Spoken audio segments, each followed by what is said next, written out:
आज मैं आपसे शेयर करूंगी बाज़ार से महंगे दामों बिकने वाला ठंडा ठंडा मज़ेदार सा रबड़ी दूध। बनाना तो बहुत ही आसान है कि देखते ही आप बनाना चाहें और पीने में भी बहुत मज़ा। बिस्मिल्लाहिर्रहमानिर्रहीम। तो शुरू करते हैं आज की रेसिपी। मैं हूँ शमीम और आप देख रहे हैं किचन विद शमीम। सबसे पहले 3 चम्मच चीनी ली है, उसको हल्की आंच पे कैरामलाइज कर लेंगे। इधर ध्यान करिएगा कि चीनी को ज़्यादा डार्क कलर ना आए, वरना आपका रबड़ी दूध में जायका अच्छा नहीं रहेगा। मतलब इसको शहद जैसा कलर आना चाहिए। साथ ही इसमें हम 1 लीटर दूध शामिल कर देंगे। दूध आप डिब्बे का भी ले सकते हैं और घर का भी ले सकते हैं, जो आपको अवेलेबल हो। हल्की आंच पे पकाना शुरू करेंगे।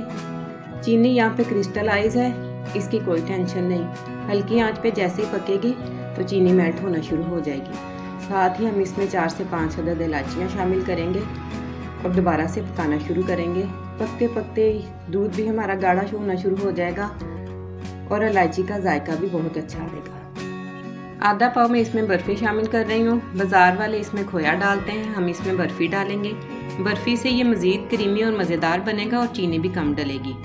2 से 3 चम्मच मैंने इसमें बादाम और पिस्ते क्रश करके डाल दिए हैं।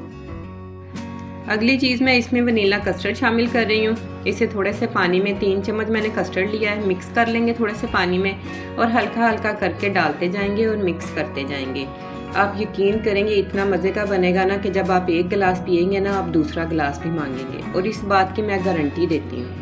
बाज़ार में महंगा बहुत बिकता है और घर में आप बनाएंगे ना तो आपकी पूरी फैमिली पिएगी, इतना मज़े का बनता है। कस्टर्ड को आपने ज़रा पकाना है 5 से 6 मिनट, ताकि इसका कच्चापन ख़त्म हो जाए और इसमें इसका अच्छा सा फ्लेवर आ जाए।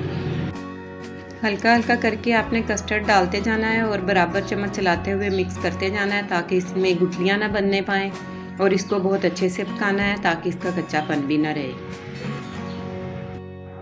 आप भी इसी मेथड को फॉलो करते हुए बनाएंगे ना तो आपकी बजट के अंदर रहकर भी बनेगा और आपको मार्केट जैसा टेस्ट भी मिलेगा।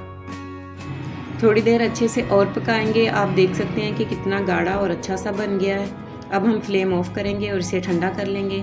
मैंने पहले से तुख मिलंगा भिगो के रख ली थी और इसमें वो शामिल करेंगे। तुख मिलंगा बहुत हेल्दी भी हैं और आपके सेहत के लिए भी बहुत अच्छी हैं, इसमें ज़रूर शामिल कीजिएगा और बाज़ार का जायका भी आएगा तुख मिलंगा शामिल करने से।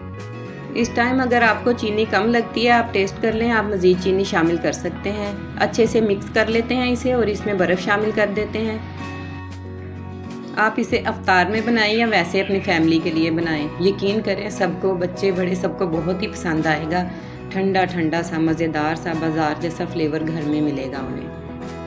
ये इतना जायकेदार बनता है, बहुत हेल्दी भी है और एनर्जी बूस्टर भी है। आपने मेरे कहने पे एक दफ़ा ज़रूर ट्राई करना है और ज़रूर बनाना है। वीडियो पसंद आई है तो लाइक और शेयर कर दिया करें। कमेंट्स में मुझे अपना फ़ीडबैक दिया करें। अपना बहुत सारा ख्याल रखें। अल्लाह हाफिज़।